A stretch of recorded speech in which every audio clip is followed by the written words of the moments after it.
Hello friend, या व्हिडिओमध्ये आपण जाणून घेऊया कोल्हापूर जिल्ह्यातील आणखीन एक टुरिस्ट प्लेसपैकी एक असलेल्या काळमवाडी डॅम व तेथील परिसराला.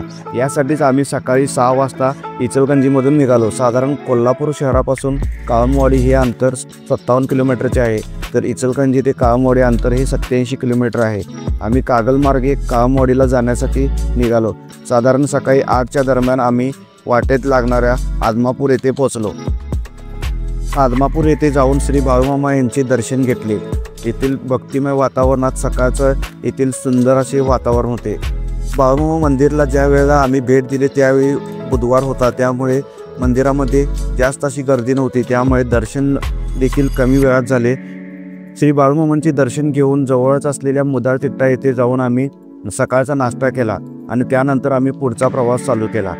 साधारण मुदाळ तिट्ट्यापासून 15 किलोमीटरवर असलेल्या या काळमवाडी डॅमकडे जाण्यासाठी तुम्हाला मांजरखिंडीतून जावं लागते. राधानगरी शहराच्या अलीकडे साधारण 5 ते 6 किलोमीटर अंतराच्या अगोदर अशी एक कमान लागते. इथून लेफ्ट साईडला जो रोड निघतो हा रोड डायरेक्ट काळमवाडी डॅमकडे घेऊन जातो. हा काळमवाडीकडे जाणारा रोड हा पूर्ण जंगलमय आहे, त्यामुळे इथून जेव्हा तुम्ही बाईक राईड करता त्यावेळेला काही वेळा गव्यांचे दर्शन देखील होण्याची शक्यता आहे. नमस्कार मंडळी, तर मी आता काळमवाडी डॅमजवळ असलेल्या डोंगराई अंबाबाई मंदिराच्या समोर आहे आणि तुम्ही राधानगरीमधून जो काळमवाडी धरणाकडे येणारा जो फाटा आहे, या फाट्यामधून आत एक 3 किलोमीटर आल्यावर धरणाच्या अलीकडे 2 किलोमीटर अंतरावर हे डोंगराई अंबाबाईचे मंदिर आहे. हे फराळे जे गाव आहे या गावाचे हे ग्रामदैवत आहे आणि इथूनच हा असा रोड पुढे डॅमकडे जातो आणि आपल्याला इथून 1-2 किलोमीटरवर हे डॅम लागतं.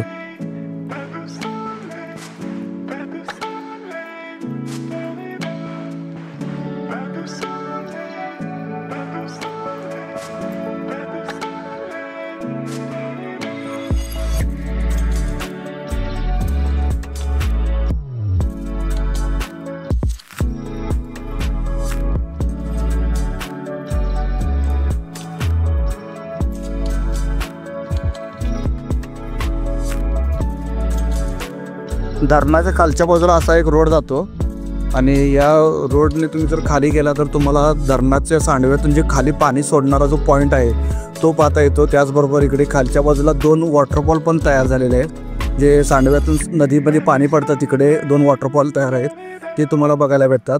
इवन तुम्हाला इकडून बॅक वॉटरला पण जाता येतं, जिकडून तुम्ही या काळमवाडी धरणाचा जलाशय पाहू शकता. तर आता पुढच्या व्हिडिओमध्ये तुम्हाला दाखवतो की सांडव्यातून पाणी कसे कोसळते आणि धरणाची मुख्य भिंत आणि बॅकवॉटर. आणि धरणाच्या खालच्या बाजूला डाव्या साईडला जो रोड आहे तो रोड असा येऊन इथे भेटतो आणि इथे एक उजव्या साईडला असा रोड मिळतो.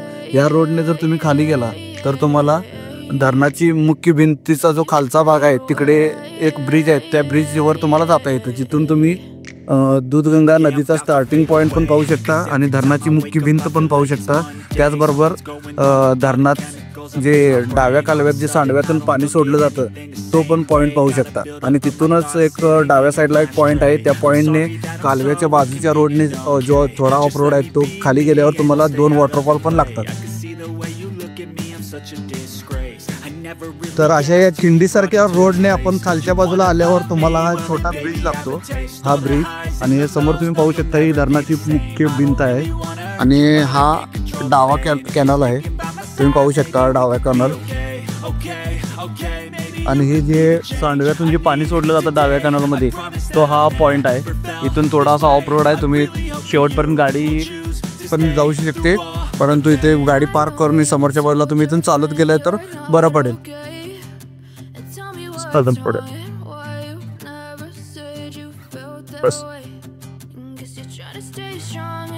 हा इकडेचा एक पॉइंट असा आहे की इकडे धरणाच्या डाव्या कालव्यामध्ये या सांडव्यातून असे पाणी पडतं. वर्षभर असे इकडे पाणी सोडलं जातं, त्यामुळे या कालव्याला वर्षभर असं पाणी असतं. हे पाणी पुढे जाऊन शेतीला वगैरे वापरलं जातं.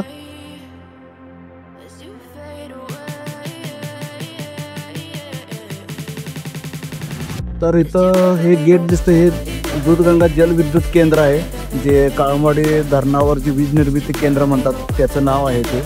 आणि ही धरणाची मुख्य भिंत. पावसाळ्यामध्ये जेव्हा धरण पूर्ण भरतं त्यावेळेला या धरणाची जे 5 गेट आहेत. या गेटवरून इथे पाण्याचा ओव्हरफ्लो होतो आणि ही गेट ओपन केले जातात. त्यावेळेला हे दूधगंगा नदीचे मुख्य पात्र आहे. या पात्रामध्ये भरपूर प्रमाणात पाण्याचा विसर्ग केला जातो आणि तुम्ही पाहू शकता सध्या पाण्याची लेवल खूप कमी आहे, कारण आता उन्हाळा चालू होतो. त्यामुळे पाण्याचे नियोजन प्रॉपर व्हावे यासाठी खूप कंट्रोलमध्ये पाण्याचा फ्लो असतो इथे. आणि समोरच्या बाजूला हा जो ब्रिज दिसतो आणि ही पाईपलाईन दिसते ती जी कोल्हापूरला थेट पाईपलाईनद्वारे जे काळमवाडी धरणातून कोल्हापूरला पुरवठा होणाऱ्या थेट पाईपलाईनद्वारे जे काळमवाडी धरणातून जे पाण्याचा पुरवठा होतो त्याची ही जी पाईपलाईन आहे, हा त्यासाठी हा बांधलेला ब्रिज आहे.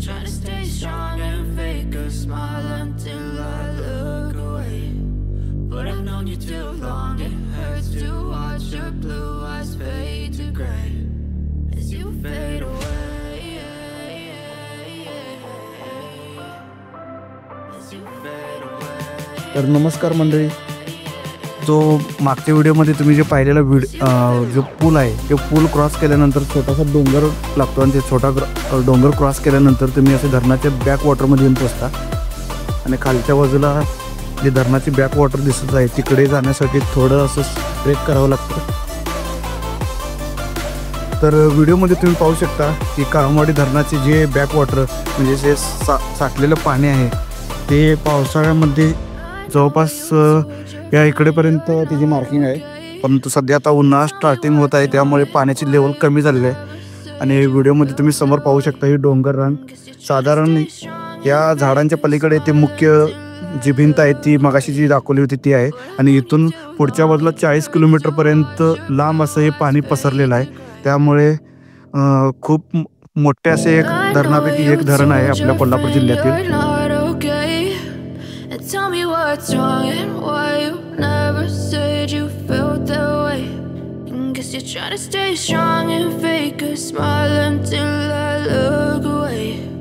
But I've known you too long. काळमवाडी धरणाचे बॅक वॉटर पाहिल्यानंतर आम्ही पुन्हा सकाळचा जो छोटा ब्रिज होता जिकडून सांडव्याचे पाणी कोसळत होते तिथं आलो आणि तिथून हा डाव्या साईडला एक आत असा ऑफ रोड आहे. साधारण एक 300-400 मीटर आत गेल्यावर तुम्हाला काळंबा देवीचे एक मंदिर भेटेल. त्या मंदिरापासून तिथे एक वॉटरफॉल आहे आणि त्याच्या वरच्या बाजूला एक वॉटरफॉल आहे, ते तुम्हाला दाखवतो. असा हा ऑफ रोड लागतो. साधारण एक 10 मिनटं लागतात मेन रोडपासून खाली गावाच्या जवळ असलेला जो वॉटरफॉल आहे तो पाहण्यासाठी. आणि पावसाळ्यामध्ये इकडे येणं पॉसिबल नाही कारण पूर्ण चिखल असतो.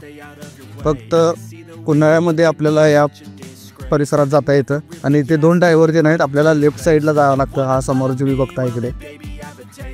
तर तुम्ही पहिल्या वॉटरफॉलकडे जाताना तुम्हाला हा एक मोठा वॉटरफॉल लागतो.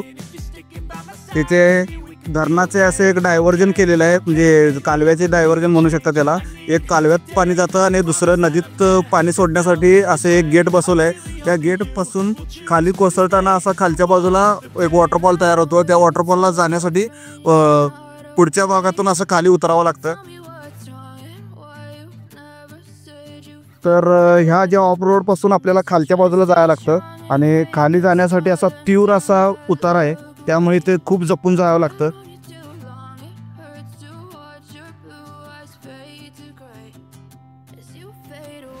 लहान मुले किंवा वृद्ध जर कोण येत असाल तर इथे खाली येऊच नका, कारण खाली सिनरी चांगली आहे परंतु जाणारा रोड हा खूप डेंजरस आहे.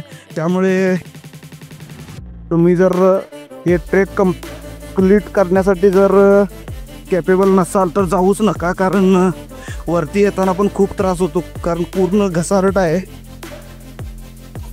आणि तुम्ही खालच्या बाजूला बघू शकता की हा धबधबा आहे, या मेन पात्रातला धबधबा आहे. आणि जो मगाशी मी तुम्हाला व्हिडिओमध्ये दाखवला की जे कॅनलमधून नदीपात्रात जो कोसळणारे पाणी आहे तिथे एक मोठा वॉटरफॉल आहे, तो पण दाखवतो.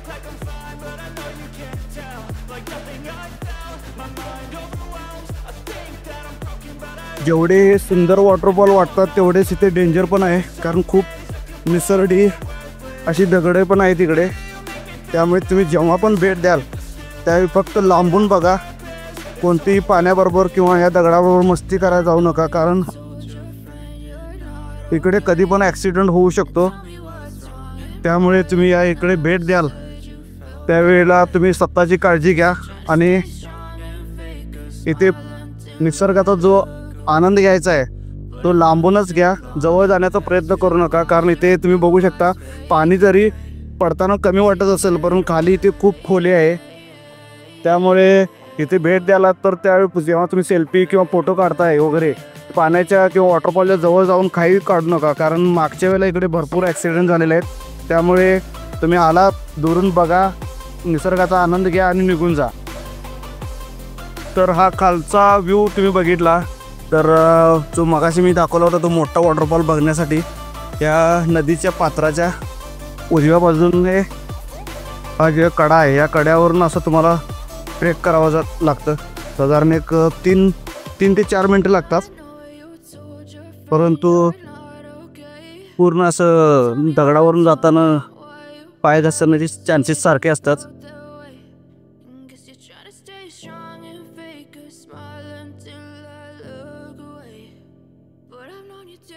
कारण हा कॅनल खोदल्यानंतर जो भराव आहे हा या भरावातील हे दगड आहेत, या दगडावरून आपल्याला हे साधारण एक 2-3 मिनटाचं ट्रेक कंप्लीट करून या वॉटरफॉलकडे जावं लागतं. व्हिडिओमध्ये ऐकू पण येत असेल की पाण्याचा फ्लो खूपच आहे. मी लास्ट टाइम आलो होतो त्यापेक्षा भरपूर पाणी आहे इकडे. लास्ट टाइम पाणी खूप कमी होतं त्यामुळे आम्हाला वॉटरफॉलच्या जवळ जाता आलं. परंतु आज फ्लो खूपच जास्त असल्यामुळे जवळ तर जाता येत नाही, फक्त लांबून शूट घेईन. आणि जर तुम्ही इकडे भेट द्याल त्यावेळेला पण फ्लो असा असेल तर प्लीज पाण्यामध्ये जाऊ नका, लांबून वॉटरफॉलचा आनंद घ्या आणि एन्जॉय करा. कारण जवळ गेला तर कोणत्या गडावर पण जाऊ नका, कारण दगड पूर्ण शेवाळमय झालेले आहेत आणि घसरडे आहेत. त्यामुळे तिथे गेला तर तुम्ही घसरून कोणती इंजुरी होऊ शकते. त्यामुळे तुम्ही लांबून तुम्ही बघा, तुम्हाला वाटलं एखादा फोटो एखादा व्हिडिओ घ्यायचा आहे लांबूनच घ्या आणि निघून जा.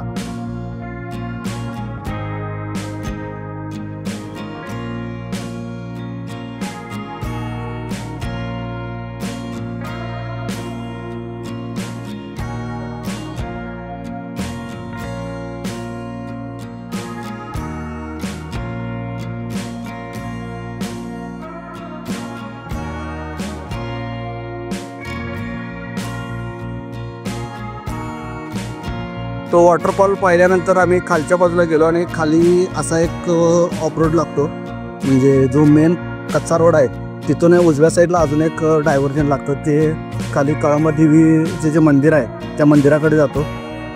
काळंबा देवी मंदिरापासून समोर थोडाफार ट्रेक केल्यानंतर नदीच्या कडेने तुम्ही थोडं चालल्यानंतर तुम्हाला असा एक सुंदर व्ह्यू पॉईंट दिसतो. तिकडे पण मगाशी दाखवल्या वॉटरफॉलप्रमाणे छोटा वॉटरफॉल आहे जो नदीच्या पात्रा. तर मगाशी जसा तुम्ही व्हिडिओ बघितला त्याप्रमाणेच या व्हिडिओमध्ये पण सेम वॉटरफॉल आहे, फक्त त्याची थोडी हाईट कमी असल्यामुळे समांतर असंच पात्राच्या लगतच असं पाणी वाहतं.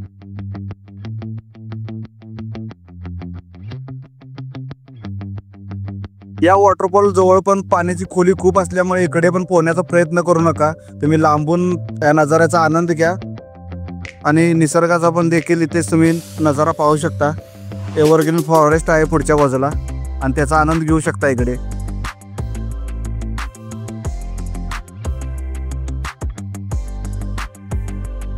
आणि एक 15 मिनिटाच्या स्ट्रगल नंतर आम्ही इकडे मॅगी पण बनवली. आमच्याकडे पोर्टेबल स्टोव आणला होता आणि या नदीच्या कडेला बसून आम्ही मॅगी बनवली. आता कॉफी पण बनवणार. निसर्गाच्या सानिध्यात मॅगी व कॉफी खाण्याचा एक आनंद वेगळाच असतो, तो आम्ही इकडे एन्जॉय करत आहोत. इकडे गरम दूध पण आम्ही तयार केलं, कारण आम्ही साखर आणायला विसरलो, त्याच्यामुळे कॉफीचा प्लॅन कॅन्सल केला आणि फक्त गरम दूध केलं आणि त्याचाच आस्वाद आता घेतो इथे.